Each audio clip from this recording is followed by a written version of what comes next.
Sheriff Virgil Pruitt's boot broke through the rotted floorboards of the Kern root cellar on the 23rd of October, 1895, releasing a stench that sent his deputy stumbling backward into the autumn air. In the darkness below, something shifted and growled. Not the scurrying of rats or the movement of soil settling, but the low territorial warning of animals guarding what they considered theirs. When Pruitt lowered his lantern into the opening, the light caught 6 pairs of eyes staring back at him from among scattered human bones. And in that moment, he understood that the disappearance of peddler Isaiah Brennan 3 weeks prior had been only the most recent in a pattern that stretched back years into the isolated mountains of Pocahontas County. Before we dive into the story, if you find yourself drawn to these haunting tales from history, click the like button and subscribe to the channel so you never miss another shocking story tomorrow. Also, leave a comment telling us where you're watching from and what time it is there. We love hearing from our community around the world. Now, let's continue with the story. The investigation had begun 4 days earlier when Brennan's mule wandered into the settlement of Hillsborough, still laden with cooking pots and needles, lamp oil and thread. The animal bore no signs of struggle or injury, but its owner had vanished somewhere along the mountain routes he traveled twice yearly, bringing necessities to families too isolated to make the journey to larger towns. Neighbors recalled Brennan mentioning his intention to visit the Kern property, a farm so remote that even seasoned mountain travelers sometimes lost their way trying to find it. Pruitt had made the 3-day ride from the county seat in Marlinton with Deputy Lyle Slade, following a path that climbed steadily into terrain where settlements grew sparse and the forest pressed close on either side. The Kern farm occupied a narrow valley at the end of a track barely wide enough for a wagon, hemmed in by steep ridges that blocked the sun for all but a few hours each day. Smoke rose from the chimney when they arrived, and dogs began barking before the lawmen had even dismounted, a sound that carried an aggression unusual for animals accustomed to visitors. Edith Kern had opened the door before Pruitt could knock. She stood in the threshold, wearing a gray dress and white apron, her dark hair pulled back severely from a face that showed neither surprise nor concern at the arrival of county law enforcement. When Pruitt explained his purpose, inquiring about the missing peddler who had reportedly planned to stop at their property, Edith's response came with a precision that suggested rehearsal. Yes, Brennan had taken supper with them on the 15th of September. Yes, they had offered him shelter in their barn, given the lateness of the hour.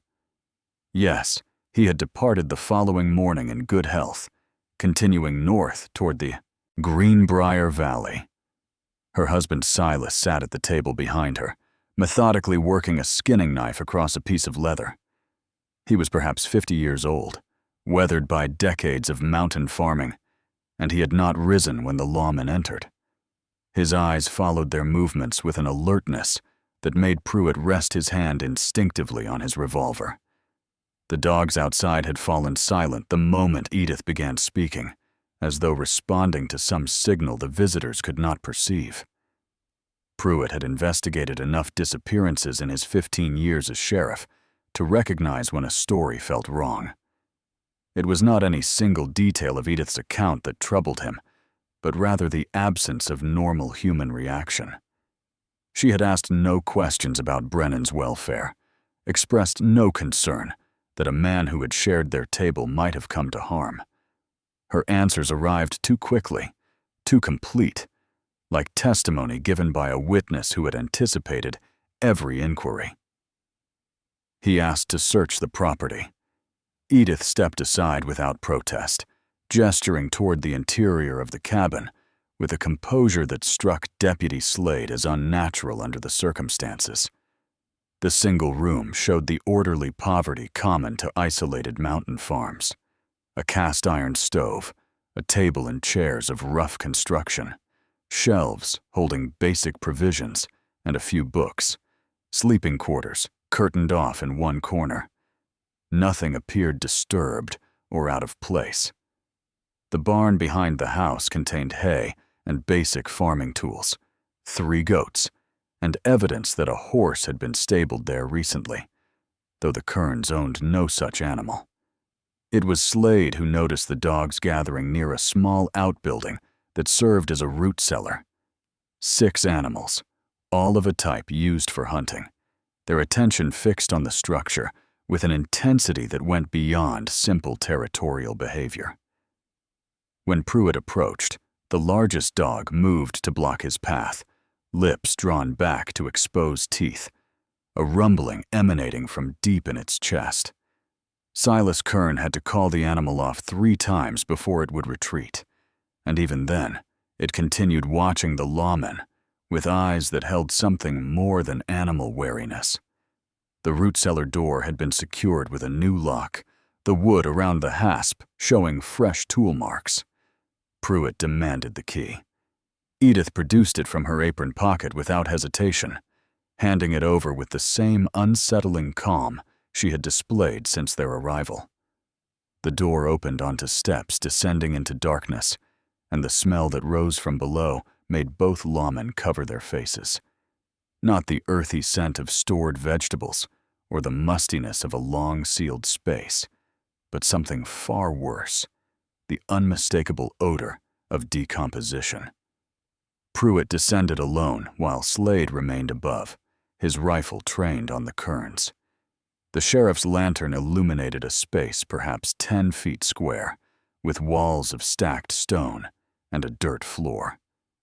What he saw there would be documented in his official report with a clinical precision that barely masked his horror. Human remains in various stages of decay, scattered bones showing marks consistent with animal feeding, personal effects that would later be identified as belonging to at least 9 different individuals, and in the far corner, the 6 hunting dogs that had somehow entered through a passage too small for a man, now crouched over their grisly cache with the possessiveness of creatures defending a kill. When Pruitt emerged from the cellar, he found Edith and Silas Kern standing exactly where he had left them, showing no inclination to flee despite what they must have known he had discovered.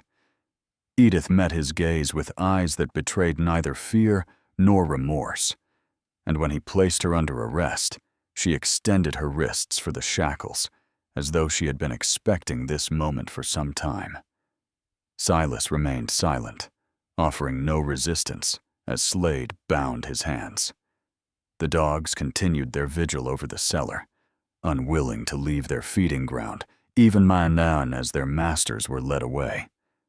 The transport back to Marlinton took 5 days instead of 3, because Pruitt refused to travel at night with the Kerns in custody. He made camp well before sunset each evening, posting Slade on watch, while he tried to sleep within earshot of prisoners who spoke only to each other in whispers too low to decipher. The dogs had followed them for the first 2 days, keeping pace through the forest parallel to the trail, visible only as shadows moving between the trees. On the morning of the 3rd day, they had vanished, presumably returning to the farm and whatever remained in that cellar. Edith Kern maintained her composure throughout the journey, accepting the hardtack and water Pruitt provided without complaint, sleeping without apparent difficulty, despite being shackled to a tree each night. Her husband remained as silent as he had been in their home, speaking only when directly addressed, his answers limited to single words or brief phrases that conveyed no emotion. The 2 of them would sometimes exchange glances that seemed to communicate entire conversations, a married language developed over years of isolation. The investigation of the Kern property began in earnest once the prisoners had been secured in the county jail. Pruitt returned to the farm with a crew of 8 men, including the county coroner, Dr. Amos Blackwell, and 2 deputies borrowed from neighboring Greenbrier County. They brought shovels and surveying equipment, canvas bags for collecting evidence, and enough supplies to remain on site for as long as the work required. What they found in the days that followed would be documented in reports preserved in the Pocahontas County archives, written in language that attempted clinical detachment, but occasionally betrayed the horror of what these men witnessed. The root cellar yielded remains from at least 9 individuals. Dr. Blackwell's preliminary examination, conducted by Wasplight in that confined space, revealed evidence of extreme violence. Several skulls showed fractures consistent with blunt force trauma. Long bones had been cracked and splintered in patterns he recognized from his experience with animal predation, though the systematic nature of the damage suggested human intervention in preparing the remains for the dogs. Personal effects recovered from the cellar included a pocket watch engraved with the initials T.W., later identified as belonging to Thomas Wickham, a drifter who had passed through the region in the spring of 1888. The presence of items dating back 7 years established a timeline far more extensive than Pruitt had initially feared. The search expanded beyond the cellar to encompass the entire property. In a cleared area behind the barn, investigators discovered what appeared to be a killing ground. The soil there tested positive for blood when treated with chemicals. Blackwell had brought for that purpose, and careful excavation revealed fragments of bone mixed with the dirt at depths, suggesting they had been buried and subsequently disturbed, likely by the dogs digging. Burn marks on nearby stones indicated fires had been lit in this location, though whether for light, warmth, or the destruction of evidence remained unclear. Inside the cabin, a more thorough search revealed details that had escaped notice during Pruitt's initial visit. The books on Edith's shelf included medical texts dealing with anatomy and surgical techniques, several volumes on animal husbandry and training, and a worn copy of Darwin's work on natural selection. Hidden behind a loose stone in the fireplace, investigators found a leather-bound journal in Edith's precise handwriting. The entries, dating from April of 1888 to just 2 weeks before the arrest, documented each victim with a methodical attention to detail that suggested scientific observation rather than criminal record-keeping. The journal entries included names when known, physical descriptions, dates of arrival and death, and notes on the effectiveness of different methods.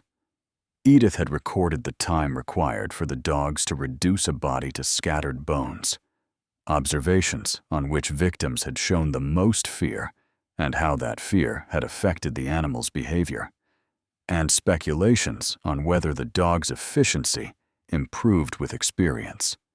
One entry from the previous winter noted with apparent satisfaction that the pack had learned to work in coordinated fashion, with 2 animals driving prey while the others positioned themselves to cut off escape routes. Most disturbing were the passages where Edith reflected on her own emotional state. She described the first killing, that of Thomas Wickham, with language suggesting it had been almost accidental, an opportunity that presented itself rather than a planned act.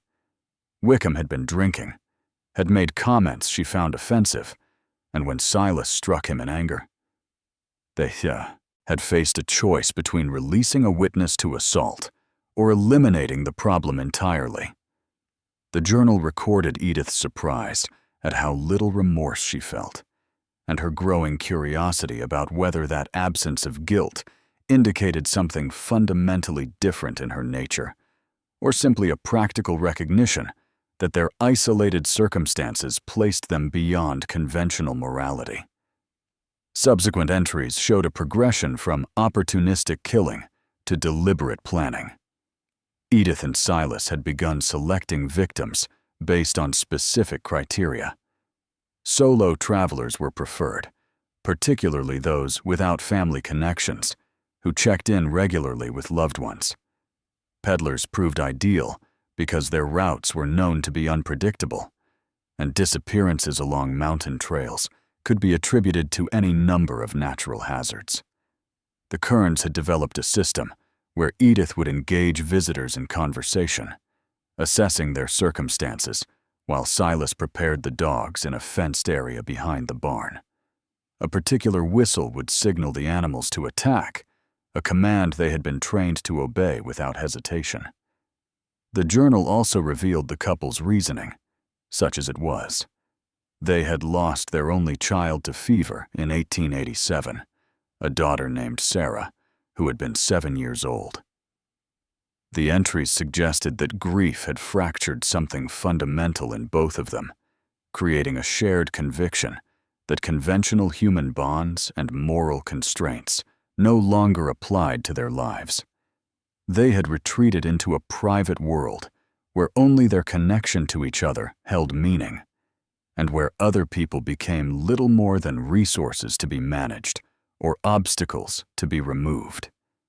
The dogs, which had originally been kept for hunting, had gradually replaced their lost child as the focus of their care and attention, and feeding the animals had become a twisted expression of the nurturing instinct that Sarah's death had left with no proper outlet. Dr. Blackwell transported the remains to Marlinton for proper examination in his surgery, a task that took weeks given the condition of the bones and the difficulty of determining which fragments belonged to which individual. Through patient reconstruction and comparison with missing person reports filed over the previous 7 years, he eventually established tentative identifications for 6 of the 9 victims. In addition to Thomas Wickham and Isaiah Brennan, the dead included a widow named Ruth Farley, who had been traveling to live with her sister in 1889, 2 prospectors heading toward the coal fields in 92, and a young couple, Harold and May Drummond, who had been making their way to Ohio in the spring of 94. News of the arrests spread through Pocahontas County with the speed that only genuine horror can achieve in isolated communities. Families who had lost contact with traveling relatives years earlier began making inquiries at the sheriff's office, hoping for information while dreading confirmation. The Wheeling Intelligencer dispatched a reporter named Frederick Callahan to cover the case, and his articles, published throughout November of 1895, brought the story to readers across West Virginia and into neighboring states.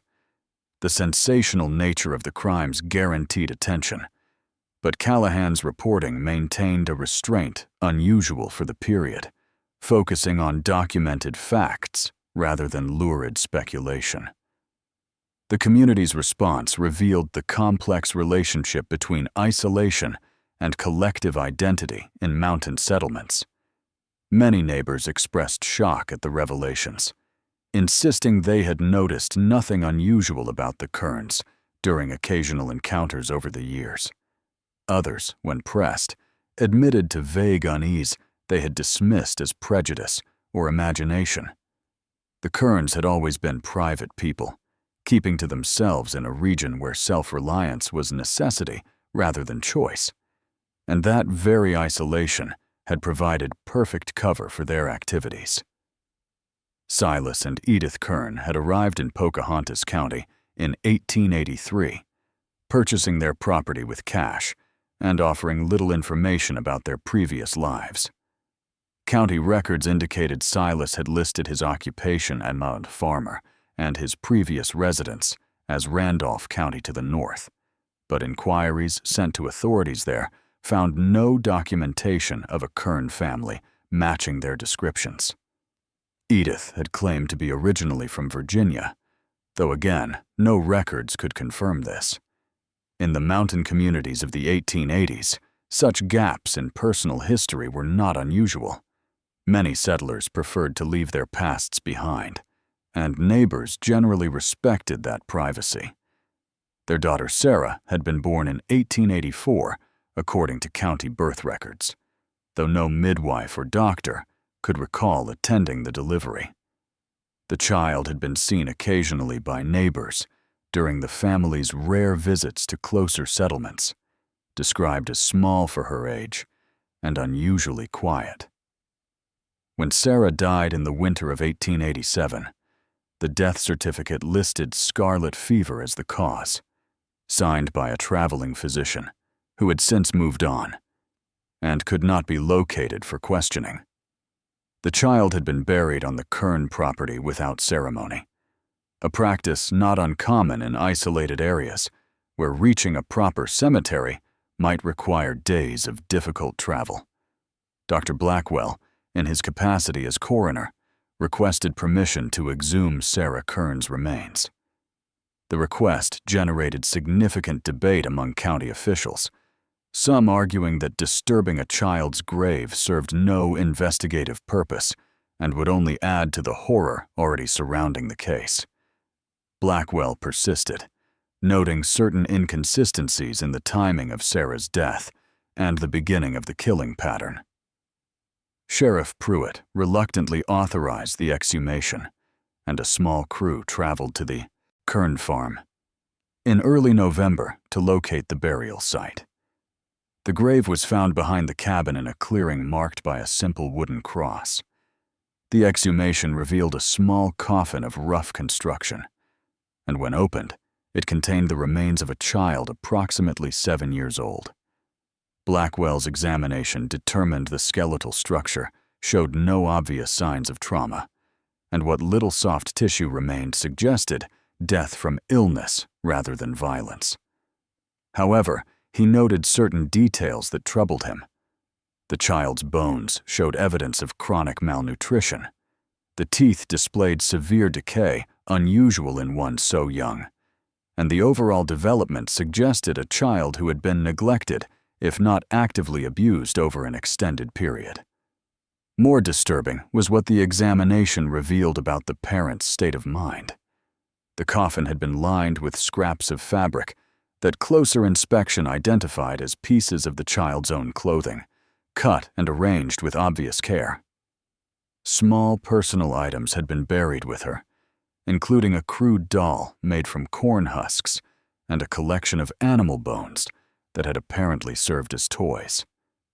The grave itself, despite its simple marker, had been dug with precision, and the body positioned with attention to detail that suggested genuine grief rather than mere disposal of remains. This discovery complicated the narrative emerging around the Kern case. The couple who had fed travelers to their dogs with apparent coldness had also mourned their daughter with enough feeling to create a careful burial. Edith's journal entries about Sarah, which investigators had initially skipped over as irrelevant to the murders, painted a picture of parents who had loved their child intensely, perhaps even obsessively, within the confines of their isolated world. Sarah's death had not turned them into killers so much as it had removed the final restraint on tendencies that may have existed long before.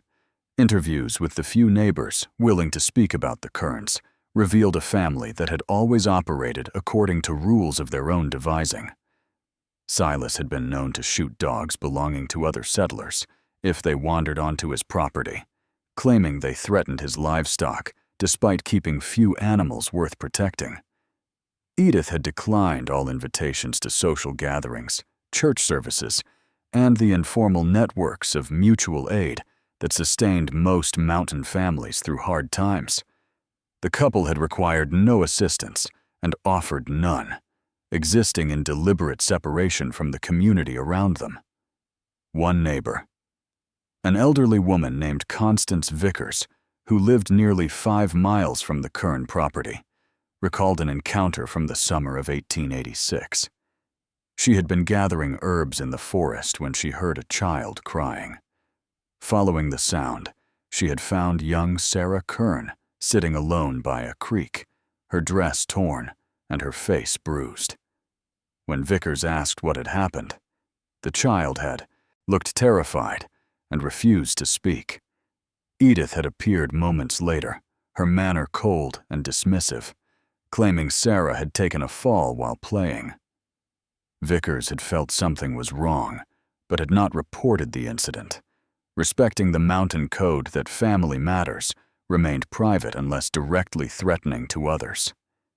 The pattern of disappearances along the mountain routes through Pocahontas County had been documented, but never connected until Sheriff Pruitt began his systematic review of missing person reports dating back to 1888. The work consumed weeks, requiring correspondence with law enforcement offices across 3 counties and interviews with family members who had filed reports years earlier and long since abandoned hope of resolution. What emerged was a picture of predation so carefully managed that it had remained invisible, despite occurring in plain sight. Thomas Wickham had been the first, disappearing in April of 1888 while traveling north from the Greenbrier Valley. He was a drifter with no permanent address and no family actively searching for him, making him an ideal victim from the Kearns' perspective. His disappearance had been noted by the boarding house keeper in Marlinton, where he had stayed briefly, but with no one to press the investigation, the report had been filed and forgotten. The pocket watch found in the Kearns cellar, engraved with his initials, provided the only proof that Wickham had reached their property and never left. Ruth Farley had vanished 6 months later in October of 1888. A widow in her 50s traveling to join her sister's family in Pennsylvania, she had written from Marlinton, stating her intention to take the mountain route despite warnings about early snow. Her sister had filed a missing person report when Ruth failed to arrive, but search parties found no trace of her along the expected path.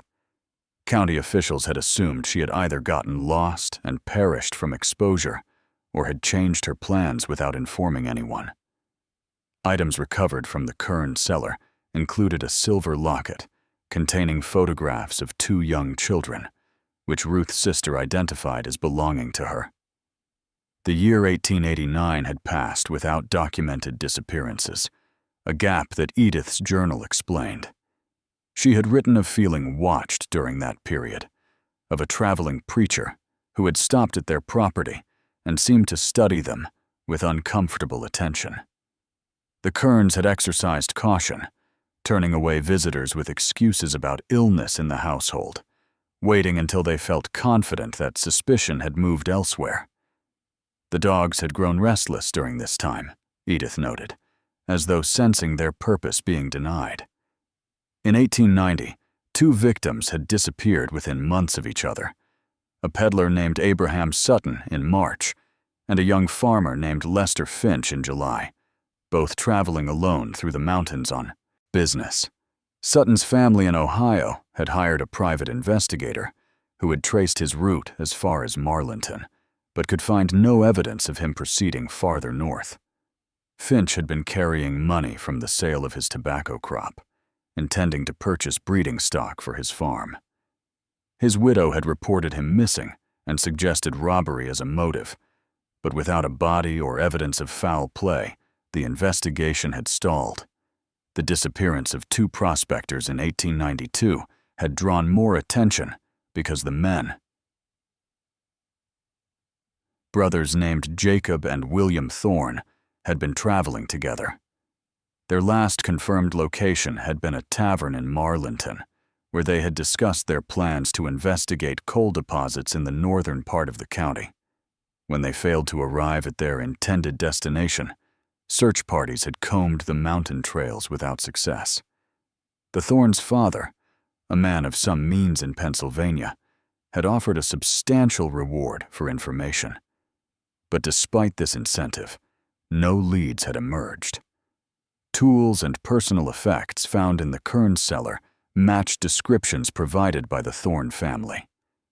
The killing of Harold and May Drummond in the spring of 1894 marked an escalation. This was the first time the Kearns had murdered a couple, and Edith's journal entries about the incident revealed both practical concerns and a certain excitement at the increased challenge. She had worried that 2 victims would prove difficult for the dogs to handle simultaneously, but the animals had performed beyond expectations, responding to training that had taught them to work as a coordinated pack. Edith described watching from the cabin window as Silas released the dogs, noting with clinical detachment how the animals had separated the Drummonds and driven them in different directions before closing in. The Drummonds had been young, probably in their mid-20s, traveling from Virginia to Ohio, where Harold had been promised work in a textile mill. Their families had pressed for investigation, and a deputy from Greenbrier County had actually visited the Kern property as part of a broader canvass of remote homesteads along possible routes. Edith's journal recorded this visit with apparent amusement, noting how easily the deputy had accepted their denial of having seen the couple. The lawman had been uncomfortable with the aggressive behavior of the dogs and had not stayed long enough to conduct any meaningful search. Between the Drummond murders and Isaiah Brennan's disappearance, Edith's journal documented two additional victims whose identities remained unknown. One entry from the fall of 1894 described an elderly man traveling on foot who had stopped seeking water for his canteen.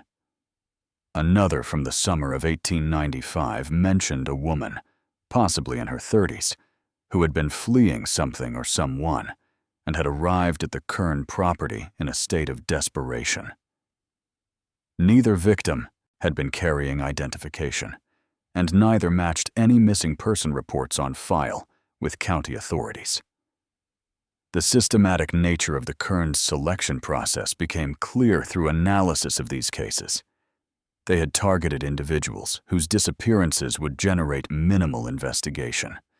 People traveling alone or in pairs through remote areas, where natural hazards provided plausible explanation for failure to reach destinations. They had avoided taking locals whose absence would prompt immediate community response, and they had been careful to space the disappearances irregularly to prevent recognition of a pattern. The journal revealed that Edith had studied newspaper accounts of other crimes, learning from the mistakes of killers who had been caught, refining their methods based on what she read. Most chilling was the realization that the true number of victims might never be known. The 9 sets of remains found in and around the Kern property represented only those whose bones had survived the dogs and the passage of time. Edith's journal made reference to earlier incidents where the animals had been more thorough, leaving nothing that could later be identified. The 2 unidentified victims might represent only a fraction of those who had died at the Kern farm, but whose remains had been completely consumed or scattered too widely for recovery. The few neighbors willing to discuss the Kerns painted a picture of a couple who had operated outside normal social bounds from their first arrival in Pocahontas County. Their farm sat at the terminus of a track that climbed steadily into terrain where winter could arrive in October and linger into May, where the nearest occupied homestead lay more than 4 miles distant across ridges that made travel difficult, even in favorable weather. This isolation had been deliberate, neighbors insisted, chosen rather than imposed by circumstance.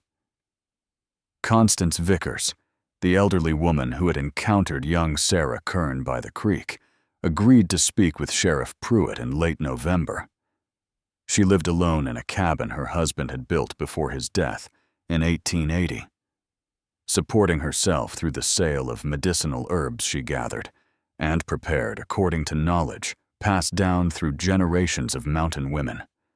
Her property sat closer to the Kern farm than any other occupied dwelling, though the intervening terrain made the actual distance feel much greater. Vickers recalled the Kerns' arrival in the spring of 1883.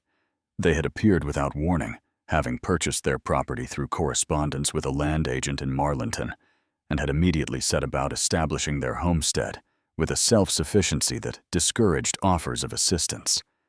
Silas had been capable and hard-working, clearing land and building structures with competent if unremarkable skill. Edith had maintained a vegetable garden and tended to household duties with the same quiet efficiency, but she had rebuffed every attempt at neighborly conversation beyond minimal pleasantries. The dogs had always been present, Vickers remembered. though their number had varied over the years. Silas kept them for hunting, or so he claimed, and they ranged freely across the property with an aggression that kept other animals and most people at a distance. Vickers had witnessed Silas training the dogs on several occasions when she passed near enough to observe without being seen. The methods he employed struck her as harsh, involving deprivation and reward in patterns designed to make the animals completely dependent on his commands. She had seen him withheld food for days before releasing the pack to hunt, and had noticed how the dogs would look to him constantly for direction, even when engaging in seemingly natural behaviors. Other neighbors, when pressed, admitted similar observations. A farmer named Horace Finley, whose property lay 6 miles south of the Kern farm, recalled encountering Silas in the forest during hunting season in 1890. The two men had exchanged brief greetings, and Finley had noticed the dogs with Silas displayed unusual behavior. Rather than ranging ahead or investigating scents as hunting dogs typically would, they remained close to their master and watched him with an attention Finley found unsettling. When a deer broke cover nearby, the dogs had not moved until Silas gave a low whistle, at which point they had pursued with a coordinated efficiency that seemed more trained than instinctive. A traveling preacher named Reverend Caleb Yost provided perhaps the most telling account. He had stopped at the Kern property in the summer of 1889, part of his circuit through isolated mountain settlements. Edith had received him with cold civility, declining his offer to conduct a service, but permitting him to water his horse and rest briefly before continuing his journey. During his visit, Yost had attempted conversation about matters of faith and had been struck by Edith's responses. She had spoken of God with a detachment, suggesting she viewed religion as a social construct rather than spiritual truth. And when Yost mentioned the comfort that belief provided in times of hardship, Edith had replied that she found such comfort to be a weakness that prevented people from accepting their actual circumstances. Yost recalled feeling profoundly disturbed by the encounter, though he could not articulate precisely what had troubled him. The Kerns' home had been orderly and clean, showing no signs of obvious vice or neglect. Sarah had been present, playing quietly in a corner with makeshift toys, and had appeared adequately fed and clothed, if unusually subdued. Yet something in the atmosphere of that household had struck Yost as fundamentally wrong, a quality he later struggled to describe to investigators. He had left with a sense that the Kerns existed in a moral framework entirely separate from the community around them, acknowledging its rules only when observation required such acknowledgement. These testimonies, compiled over weeks of investigation, revealed how the Kerns had maintained their predation through careful management of their public presentation. They had appeared occasionally in Marlinton to purchase supplies they could not produce themselves, conducting their business with quiet efficiency before returning to their mountain fastness.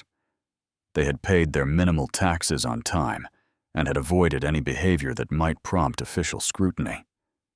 The few times they had been approached about participating in community efforts, such as the road improvement project in 1892, they had declined politely but firmly, offering no explanations that might invite further questions. Most revealing was what neighbors reported about the period following Sarah's death in 1887.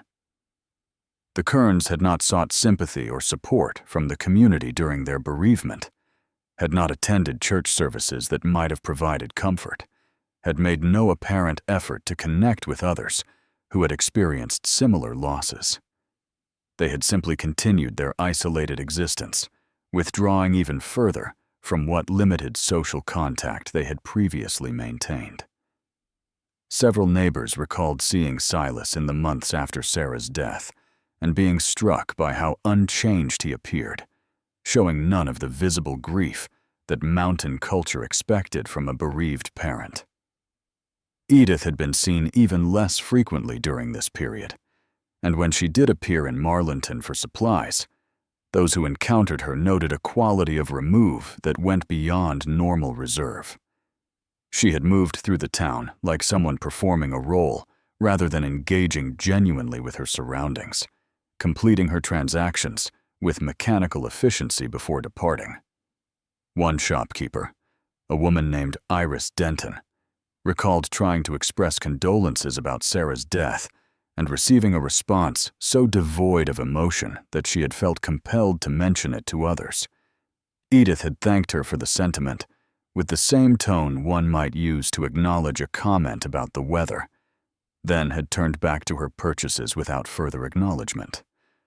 The picture that emerged from these accounts was of a couple who had chosen isolation not from shyness or social awkwardness, but from a fundamental disconnection from normal human bonds. They had tolerated community contact when necessary, but had never sought it, had accepted no obligations beyond those legally required, and had constructed their lives according to principles that owed nothing to the social fabric surrounding them. Their retreat into complete separation following Sarah's death had simply made explicit what had always been true about their relationship to the world beyond their property boundaries. Dr. Amos Blackwell's examination of the recovered remains required 6 weeks of painstaking work in his surgery in Marlinton. The bones arrived in canvas bags marked with locations where they had been found, some from the root cellar, others from the clearing behind the barn, still more from scattered locations across the Kern property where the dogs had apparently cached portions of their meals. Blackwell worked methodically through each collection, cleaning the bones, cataloging their condition, and attempting to reconstruct individual skeletons from the jumbled assemblage. The forensic analysis revealed details that painted a horrifying picture of the Kern's methods. Multiple skulls showed evidence of blunt force trauma. Fractures consistent with being struck from behind with a heavy implement, possibly the same splitting maul that had been found in the Kern barn with suspicious staining on its handle. The positioning of these fractures suggested victims had been attacked without warning, given no opportunity to defend themselves or flee. Several victims appeared to have been killed instantly, their skulls shattered with force that indicated rage or practiced efficiency. Other remains told different stories. Bones from at least 2 individuals showed defensive wounds, fractures to forearms, and hands that occurred when the victims raised their arms to ward off blows. These people had seen their deaths coming, had fought against their attackers, even knowing the effort was futile. One skeleton, tentatively identified as belonging to Ruth Farley, based on the silver locket found nearby, showed evidence of having been struck multiple times, the skull bearing 3 separate impact points, suggesting either multiple attackers or a victim who had remained conscious through the initial assault. The systematic processing of the bodies revealed the cold calculation behind the Kern's operation. Long bones had been deliberately broken, presumably to allow the dogs better access to marrow. Skulls had been cracked open in patterns suggesting human intervention rather than animal feeding. Blackwell found tool marks on several bones, grooves that matched the blade width of common skinning knives. The Kerns had not simply allowed their dogs to feed on the dead, but had actively prepared the remains to facilitate consumption, treating human bodies with the same matter-of-fact butchery one might apply to livestock. The condition of the bones themselves varied, depending on how long they had been exposed to the elements in the dogs. The most recent remains, those belonging to Isaiah Brennan, retained considerable soft tissue when recovered, though much had been consumed. Older remains had been picked nearly clean, scattered across the property by animals that had learned to cache food for later consumption. Blackwell found bones buried in shallow depressions, bones wedged into crevices in the rocks behind the barn, bones that had been carried into the forest surrounding the property and left among the roots of trees. What disturbed Blackwell most was not the violence itself, but the evidence of routine embedded in these remains. The repetitive nature of the injuries, the consistent methods of body processing, the systematic distribution of remains across familiar locations all pointed to murders that had become normalized within the Kearns household. These were not crimes of passion or desperation, but acts that had been integrated into the daily rhythm of life on that isolated farm. Killing travelers and feeding them to the dogs had become simply another chore, like tending the garden or splitting firewood. The examination of personal effects recovered from the site provided another dimension to the investigation. Items that victims had carried, things they had valued enough to keep close during their travels, now lay in evidence bags in the sheriff's office. Pocket watches and wedding rings, letters from family members, small amounts of money, tools of various trades. Each object represented a life interrupted, plans that would never reach fruition, connections severed without explanation or closure. Blackwell found himself particularly affected by a small leather journal belonging to one of the unidentified victims, its pages filled with sketches of plants and geological formations, the work of someone who had traveled these mountains with an eye for natural beauty rather than mere passage through difficult terrain. The dogs themselves had been destroyed within days of the Kearns' arrest, shot by deputies who remained at the property to prevent their potential threat to anyone who might approach the farm. The decision to kill the animals had been made without controversy, the consensus being that creatures trained to hunt and consume human flesh could not be safely rehabilitated. Their bodies had been burned rather than buried, a symbolic cleansing that reflected the community's horror at what the animals represented. Yet Blackwell found himself troubled by questions about the dogs' culpability. The animals had been shaped by human hands into instruments of murder, trained through methods that exploited their natural instincts while perverting those instincts toward unnatural prey. In his report, Blackwell noted that the dogs had likely experienced significant suffering in their transformation from hunting animals to killers of humans. The deprivation and conditioning required to produce such behavior would have caused psychological damage to the animals themselves, making them victims of the Kearns, even as they became tools of the couple's crimes. This observation prompted uncomfortable reflections among those reviewing the case. If the dogs had been victims as well as weapons, what did that suggest about the nature of the Kearns themselves? Had Silas and Edith been shaped by forces beyond their control? Or had they chosen this path through exercise of free will? The question held practical implications for the coming trial, where questions of sanity and moral responsibility would determine whether the couple faced execution or commitment to an asylum. Blackwell's final report, submitted to the county prosecutor in early December, concluded that the physical evidence supported charges of premeditated murder in at least 9 cases, with strong likelihood of additional victims whose remains had been too thoroughly destroyed for recovery and identification. The systematic nature of the crimes, the careful selection of victims, and the elaborate methods of concealment all argued against any defense based on insanity or diminished capacity. The Kearns had known what they were doing, had understood it was wrong by any conventional standard, and had continued anyway because their isolation had placed them beyond reach of the social constraints that prevented most people from acting on violent impulses. The report included detailed descriptions and measurements of each recovered bone, sketches showing fracture patterns and tool marks, chemical analyses of soil samples, and photographic documentation of the crime scene. It represented the most thorough forensic investigation ever conducted in Pocahontas County, a landmark in the application of scientific methods to criminal cases in rural West Virginia. Yet for all its technical precision, the report could not answer the question that haunted everyone connected to the case.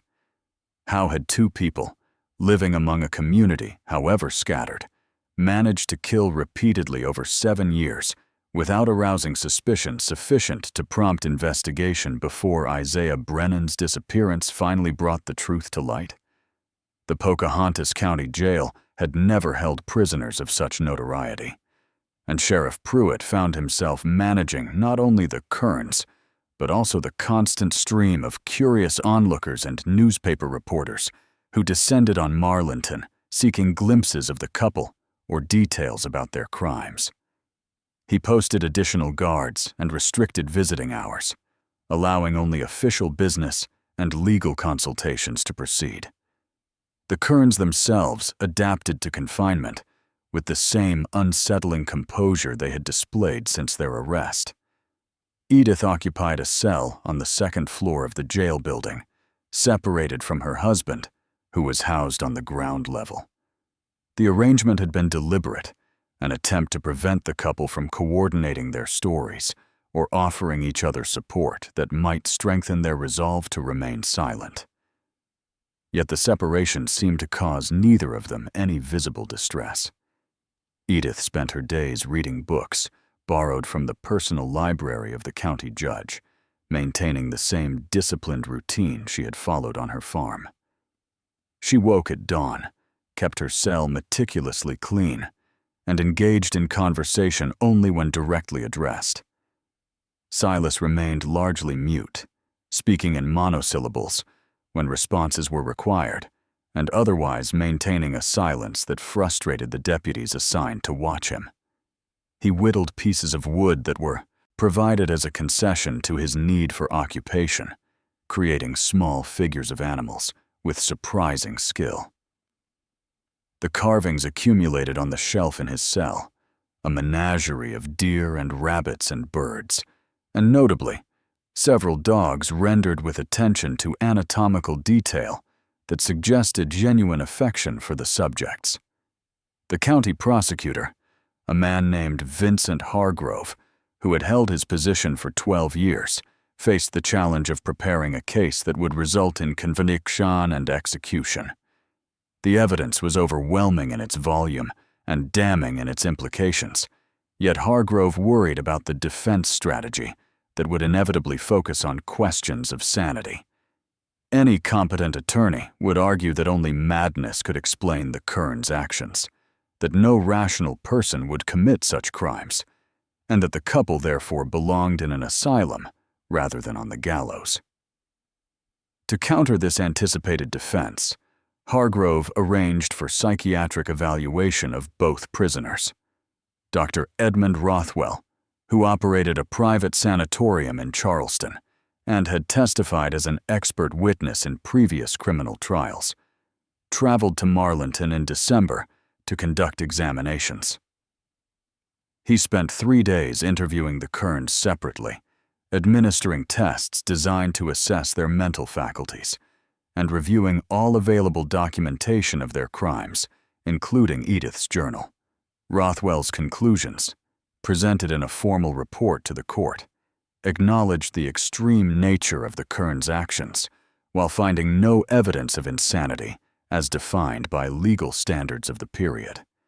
Both prisoners demonstrated clear understanding of right and wrong, could articulate the reasons their actions would be condemned by society, and showed no signs of delusion or disconnection from reality. Edith, in particular, impressed Rothwell with her intellectual capacity and logical reasoning, qualities that made her crimes more rather than less disturbing. What Rothwell identified instead was a shared moral framework that existed entirely outside conventional ethical boundaries. The Kerns had not lost touch with reality, but had rather constructed a private reality in which normal rules did not apply to them. Their isolation had permitted the development of a belief system that recognized societal norms as constraints to be navigated when necessary, but not as genuine obligations binding on their behavior. They understood that killing was wrong according to the standards of the community around them, but they did not accept those standards as legitimate authority over their own choices. This diagnosis carried implications that troubled legal scholars who reviewed the case. If the Kerns were not insane, but simply operated according to different moral principles, what did that suggest about the foundations of criminal law? The assumption underlying all prosecution was that defendants shared basic agreement about the wrongness of murder, theft, and other crimes, even if they chose to violate those shared standards. The Kerns appeared to reject the premise itself, viewing moral rules as social conventions rather than binding truths. Edith's interviews with Rothwell had been particularly revealing. She spoke about the murders with detachment, acknowledging the acts while showing no emotional response to discussion of the victim's suffering. When Rothwell asked whether she felt remorse, Edith had considered the question carefully before responding that remorse required belief that one had committed a wrong, and she did not share that belief. She understood that others considered her actions criminal, but from her perspective, she and Silas had simply managed threats to their security and privacy in the most efficient manner available. Her only expressions of regret centered on tactical errors rather than moral failures. She acknowledged that they should have been more cautious in their victim selection, that taking Isaiah Brennan so soon after the Drummond murders had been a mistake born of overconfidence. She noted that keeping the journal had been foolish, an indulgence that served no practical purpose and provided prosecutors with evidence that might otherwise have been difficult to establish. These admissions demonstrated clear understanding of cause and effect, of risk and consequence, further undermining any claim of diminished capacity. Silas offered less material for analysis, his responses to Rothwell's questions remaining brief and emotionally flat. Yet what he did say reinforced the picture of a man who had chosen his actions deliberately. When asked why he had participated in the murders, Silas replied simply that Edith had required assistance, and he had provided it. Their partnership had always operated on the principle of mutual support in all endeavors, and these particular endeavors had been no different from any other joint effort. The victims had been obstacles or opportunities, depending on circumstance, and eliminating obstacles while exploiting opportunities was basic common sense. The defense attorneys appointed to represent the Kerns, two young lawyers from Charleston named Robert Caswell and Thomas Finch, found themselves in the difficult position of defending clients who seemed indifferent to their own fate. Neither Silas nor Edith expressed interest in avoiding execution, showed concern about the trial proceedings, or offered much cooperation in developing defense strategies. They answered questions put to them by their attorneys, but volunteered nothing, displayed no anxiety about the approaching trial, and seemed to view the entire legal process as an inconvenience to be endured rather than a threat to be actively resisted. Caswell and Finch considered various approaches.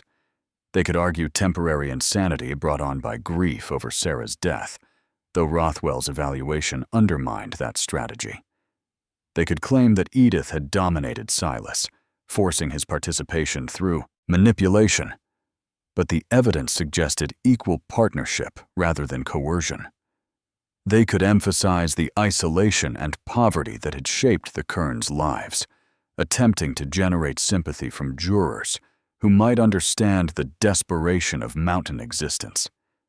Yet none of these approaches aligned with the facts as documented or offered realistic hope of preventing conviction.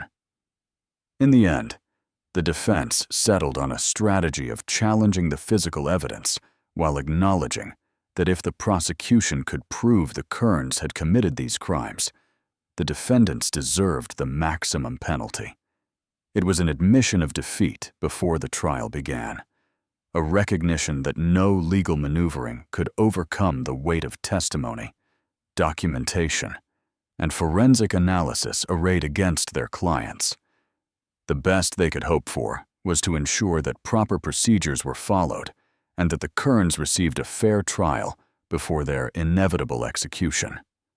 The trial of Silas and Edith Kern began on the 9th of January, 1896, in the Pocahontas County Courthouse. The building had been constructed only 5 years earlier, designed to accommodate the county's growing population and legal business, but nothing in its brief history had prepared it for proceedings of this magnitude. Spectators began gathering before dawn, filling every available seat in the courtroom and spilling into the hallways and onto the courthouse steps. Sheriff Pruitt deployed his entire force to maintain order, conscious that the volatile mixture of horror and curiosity could easily turn dangerous. Judge Harold Pemberton presided over the trial with stern attention to proper procedure. He had served on the bench for 20 years and had overseen numerous murder trials, but none involving multiple victims or circumstances of such calculated brutality. Pemberton made clear from the opening that he would tolerate no outbursts from spectators, no demonstrations of emotion that might prejudice the jury, and no deviation from established legal protocol, regardless of the exceptional nature of the case. The prosecution's presentation consumed 4 days. Hargrove methodically introduced evidence documenting each identified victim, calling family members to testify about their loved ones' disappearances and the items recovered from the Kern property that established connection to those missing persons. The testimony of Ruth Farley's sister, who identified the silver locket found in the root cellar, reduced many spectators to tears. The appearance of the Thorne brothers' father, who confirmed that tools bearing his son's initials had been discovered at the Kern farm, created such tension in the courtroom that Pemberton called a recess to allow emotions to settle. Dr. Blackwell's forensic testimony provided the technical foundation for the prosecution's case. He described his examination of the recovered remains in language accessible to laymen while maintaining scientific precision, explaining how fracture patterns indicated manner of death and how tool marks on bones demonstrated deliberate processing of bodies. He brought skull fragments into the courtroom as exhibits, pointing out impact sites and explaining the force required to produce such injuries. The jury members, 12 men drawn from across the county, listened with expressions ranging from horror to grim determination. The most damaging evidence came from Edith's own hand. Hargrove read extensively from her journal, selecting passages that documented the progression of the Kerns' crimes with her own clinical detachment.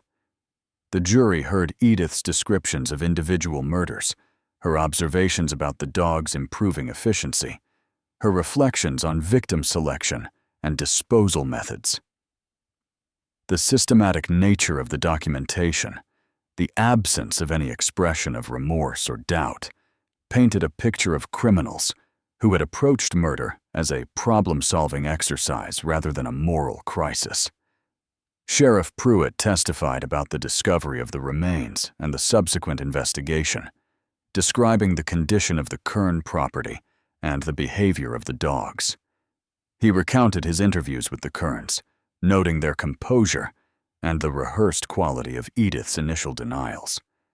Deputy Slade corroborated these observations and added details about the search of the premises, the recovery of personal effects, and the physical evidence linking the Kerns to their victims. Neighbor testimony established the couple's isolation and the disturbing qualities others had observed but dismissed or rationalized. Constance Vickers described her encounter with young Sarah Kern and Edith's cold response to expressions of concern. Reverend Yost recounted his visit to the Kern farm and the sense of moral dislocation he had experienced in that household. Other witnesses described Silas's treatment of his dogs, the couple's refusal to participate in community life, and the uneasy feelings that the Kerns had inspired in those who encountered them. The defense presentation occupied less than a day. Caswell and Finch called no witnesses beyond Dr. Rothwell, who repeated his assessment that while the Kerns' actions were extreme, they did not meet legal standards for insanity. The defense argued that the prosecution had failed to definitively prove the identity of several victims, that circumstantial evidence, however compelling, did not constitute absolute certainty, and that the journal entries might represent fantasy rather than documentation of actual events. These arguments convinced no one, including apparently the defense attorneys themselves, who delivered their closing statements with the resigned air of men fulfilling professional obligations rather than fighting for acquittal. Neither Silas nor Edith testified in their own defense. They sat throughout the trial with the same detachment they had displayed since their arrest, showing no visible reaction to testimony, describing their crimes, or to exhibits documenting their victims' suffering. Edith occasionally made notes on paper provided by her attorneys, though these notes appeared to be observations about the trial proceedings rather than contributions to her defense strategy. Silas simply watched, his expression never changing, his hands folded calmly in his lap. Hargrove's closing argument lasted 2 hours. He walked the jury through each identified victim, reconstructing their final hours, and emphasizing the Kerns' deliberate selection of vulnerable travelers who would not be immediately missed. He held up items belonging to the dead, pocket watches and letters and tools, reminding the jury that these objects represented real people with families who had spent years searching for answers.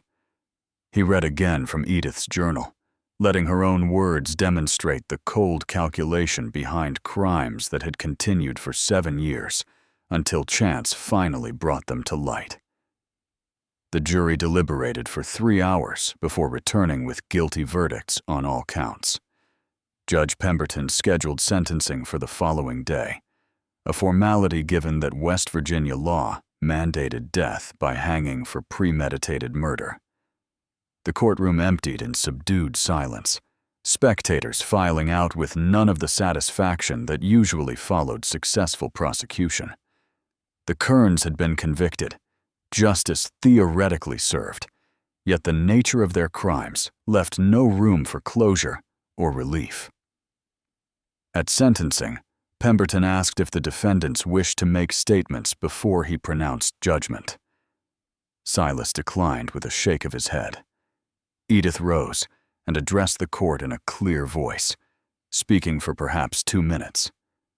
She acknowledged that she and Silas had killed the people whose remains had been found on their property.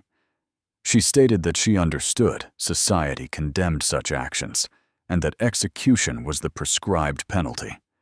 She expressed neither remorse for the murders nor fear of impending death, noting only that she and Silas had lived according to principles that made sense within their circumstances, and that she regretted only that their daughter Sarah would remain buried on property that would likely be abandoned or destroyed. Pemberton sentenced both defendants to death by hanging, the executions to be carried out on the 15th of February, 1896. He ordered that after execution, their bodies be buried in unmarked graves on the prison grounds, rather than being released to any parties who might seek to profit from association with such notorious criminals. The Kerns accepted these pronouncements without visible emotion, were shackled and removed from the courtroom, and returned to their separate cells to await the appointed date. The month between sentencing and execution passed with surprising quiet in the Pocahontas County Jail. The Kerns made no appeals, requested no clemency, and showed no interest in the various religious figures who sought permission to visit and offer spiritual counsel. Edith continued her reading, working through volumes of history and natural philosophy, with the same focused attention she had applied to everything in her life. Silas maintained his whittling, producing more small wooden animals that accumulated on his cell shelf until the deputies began removing them to make space. The couple requested and received permission for a final meeting 3 days before the scheduled execution. Sheriff Pruitt arranged for them to spend 1 hour together in a room adjacent to the cells, with 2 deputies present, but positioned to allow some semblance of privacy. Records preserved in the county archives include a brief account written by one of those deputies, a young man named Oscar Thayer, who had joined the force only months before the Kern case began. Thayer's account described a meeting devoid of the emotion one might expect from a couple facing imminent death. Silas and Edith sat across from each other at a small table, holding hands, but speaking little. When they did converse, their words concerned practical matters. Edith asked Silas whether he had any regrets about the path their lives had taken, and he replied that he did not, that their years together had been lived according to their own choices, and that he would make those same choices again, given the opportunity. Edith expressed similar sentiments, adding that she hoped their deaths would be swift, and that perhaps there existed some continuation of consciousness beyond physical death, where they might remain together. The most striking aspect of Thayer's account was what he reported about the couple's discussion of their victims. They spoke of the murders with matter-of-fact directness, not celebrating the acts, but also not expressing remorse. Edith mentioned that she wondered sometimes what paths those lives might have taken if allowed to continue, but framed this wondering as intellectual curiosity rather than moral regret.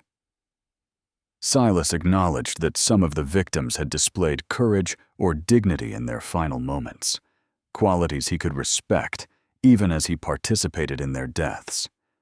Neither showed any sign of comprehending that these observations might be received as monstrous by anyone listening.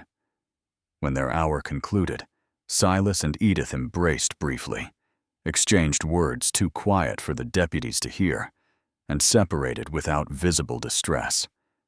They returned to their cells and resumed their routines, as though nothing of significance had occurred.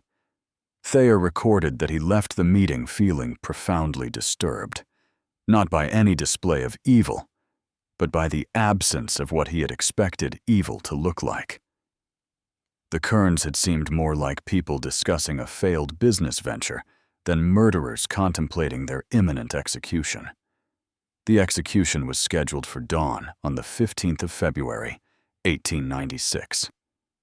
A gallows had been constructed in the prison yard, built to accommodate 2 simultaneous hangings, as required by the unusual circumstance of executing a married couple for crimes committed together. The structure was tested repeatedly in the days before the execution to ensure it would function properly. The mechanics of judicial killing requiring the same attention to practical detail that characterized any other construction project. Public executions had been common in West Virginia during earlier decades, but by 1896, the practice had fallen from favor. The Kern executions would be witnessed only by officials required to attend, representatives of the press, and a small number of citizens selected by lottery from among those who had requested permission to observe. The total number of witnesses was restricted to 50, a compromise between those who argued that justice required public demonstration and those who felt that such spectacles debased the dignity of the law. The night before the execution, both prisoners slept soundly according to guards who maintained watch outside their cells. Neither requested special meals or made final statements beyond what they had said during their last meeting. Edith asked for and received permission to keep a lamp lit in her cell so she could read through the night, though guards reported she actually spent most of those final hours sitting quietly with her book open, but unread in her lap. Silas whittled one last piece, carving what appeared to be two S sitting side by side, and placed it carefully with his other creations before lying down to sleep. At 5 in the morning, the prisoners were awakened, given simple meals of bread and coffee that neither touched, and prepared for the short walk to the gallows. Edith was dressed in a plain gray dress similar to what she had worn throughout her incarceration. Silas wore clothes provided by the jail, simple trousers and a shirt without adornment. Both had their hands bound behind their backs, and both walked without resistance when the guards came to escort them from their cells. The procession to the gallows moved through corridors lit by lanterns, the pre-dawn darkness still heavy over Marlinton. Witnesses had already assembled in the prison yard, standing in silence as the condemned couple emerged into the cold February air. Edith and Silas were led up the steps to the platform, positioned side by side beneath the nooses that had been prepared for them. A minister began reading from Scripture, offering prayers for the souls about to depart this world, but neither prisoner showed any sign of listening to his words. Judge Pemberton read the formal order of execution, his voice carrying clearly across the yard. He asked if the condemned had any final words. Silas shook his head. Edith spoke briefly, her voice steady and clear. She stated that she and Silas had lived as they chose, and now would die as the law required, and that she bore no ill will toward those who had investigated, prosecuted, and condemned them. She noted that they had created their own world within the confines of their mountain farm, and that world had been sufficient for them, even if incomprehensible to others. Black hoods were placed over their heads. The nooses were positioned and tightened. At precisely 6 o'clock, as the first light of dawn began to brighten the eastern sky, the trapdoors opened, and Silas and Edith Kern dropped through empty space. The mechanism functioned as designed, both necks breaking cleanly, death coming within seconds. Their bodies hung for the prescribed interval, while physicians confirmed cessation of life, then were cut down and placed in pine coffins that had been prepared for this purpose. The bodies were buried before noon in unmarked graves at the edge of the prison grounds, a location that would later be forgotten as the prison expanded and old records were lost or misplaced. No markers commemorated the spot where the Kerns were laid to rest. No family members came to claim them or mourn their passing.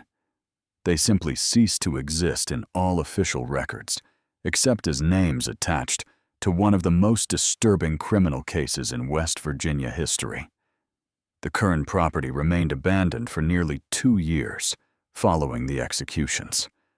Local authorities debated what should be done with land that had become synonymous with horror, eventually deciding to auction it to recover unpaid taxes and court costs.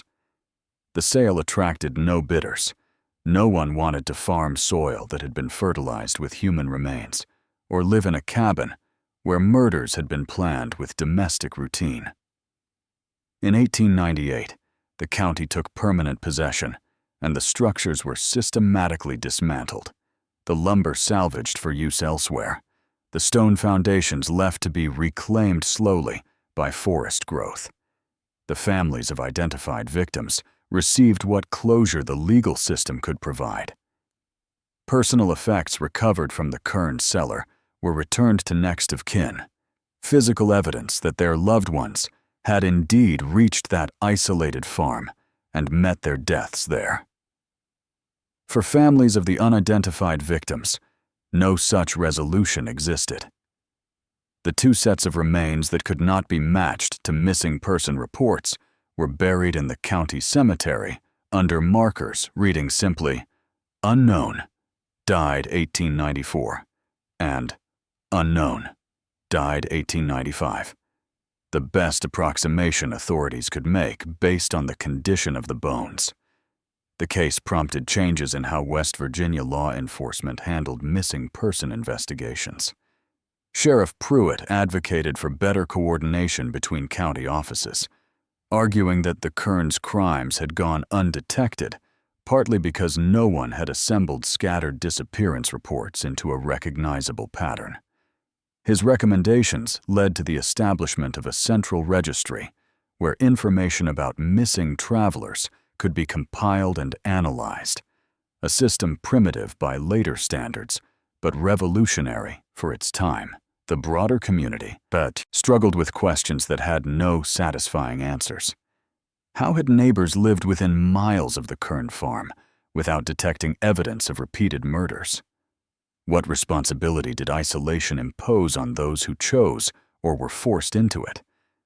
Could such crimes occur again in other remote locations, where geographic and social distance placed households beyond normal oversight? These discussions continued in newspapers and public meetings for months after the executions, reflecting anxieties about the costs of mountain settlement patterns that prized independence above collective security. Frederick Callahan, the journalist who had covered the case for the Wheeling Intelligencer, published a book-length account in 1897. His work, titled The Kern Murders, A Study in Isolation and Depravity, became one of the earliest examples of true crime literature in American publishing. Callahan had maintained his restrained approach, presenting documented facts without sensationalism, while acknowledging the limits of what could be known about the Kearns' motivations. The book sold well enough to go through 3 printings, suggesting widespread fascination with crimes that challenged comfortable assumptions about human nature and rural virtue. Dr. Blackwell continued to reflect on the case throughout his remaining years of practice. In medical journals and correspondence with colleagues, he discussed the forensic techniques he had developed during the investigation and the psychological questions raised by the Kearns' behavior. He argued that their crimes demonstrated the danger of assuming that isolation automatically produced moral strength, noting that separation from community could just as easily permit the development of belief systems divorced from shared ethical foundations. His observations influenced emerging discussions about the relationship between environment and criminal behavior. The 6 hunting dogs that had been destroyed in the immediate aftermath of the Kearns' arrest became subjects of their own dark folklore. Stories circulated about the animals' unnatural intelligence, their supposed taste for human flesh, their loyalty to masters who had transformed them into instruments of murder. These tales grew increasingly elaborate with retelling, attributing to the dogs qualities that evidence did not support, but that served the narrative need to make sense of incomprehensible events. The truth, that the dogs had been ordinary hunting animals subjected to cruel training, was less satisfying than legends of demonic creatures complicit in evil.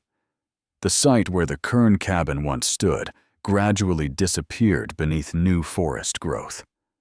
By the early 20th century, few people could locate the exact spot, and those who could were generally reluctant to visit. The area acquired a reputation for being haunted, though whether by the spirits of victims or the Kearns themselves varied, depending on who told the story. Hunters occasionally reported feeling watched while passing through that valley, hearing sounds that might be dogs howling or might be wind through the trees. Finding arrangements of stones or bones that seemed too deliberate to be natural. These accounts likely reflected the human tendency to find meaning in random patterns when primed by knowledge of past horrors, but they ensured that the Kern farm maintained its hold on local imagination long after physical evidence of its existence had vanished. The case entered regional history as a cautionary tale about the darkness that isolation could permit. Parents warned children about the dangers of wandering too far from home or accepting hospitality from strangers. Communities that had previously valued independence above all else began to reconsider the benefits of closer social ties and mutual oversight. The Kern murders became reference point in discussions about law enforcement capabilities, the limits of personal freedom, and the social contract that bound individuals to collective moral standards, even in circumstances where enforcement seemed impossible. Yet perhaps the most disturbing legacy of the case was what it revealed about the fragility of the assumptions underlying civilized society. Silas and Edith Kern had not been monsters in any supernatural sense. They had been ordinary people who, through combination of circumstance and choice, had created for themselves a moral universe in which murder became acceptable. Their crimes demonstrated that the constraints preventing most people from acting on violent impulses were social rather than inherent, maintained through connection to community rather than guaranteed by human nature. In the mountain valleys of West Virginia, where isolation was sometimes measured in days of difficult travel rather than mere miles, that realization carried weight that extended far beyond one couple's grotesque legacy. If these stories from history's darkest corners have held your attention, click that like button and subscribe to our channel. Tomorrow brings another journey into the past, another truth that time tried to bury. We uncover these stories so they won't be forgotten, so the victims will be remembered, and so we can learn from the shadows of history. Join us again tomorrow.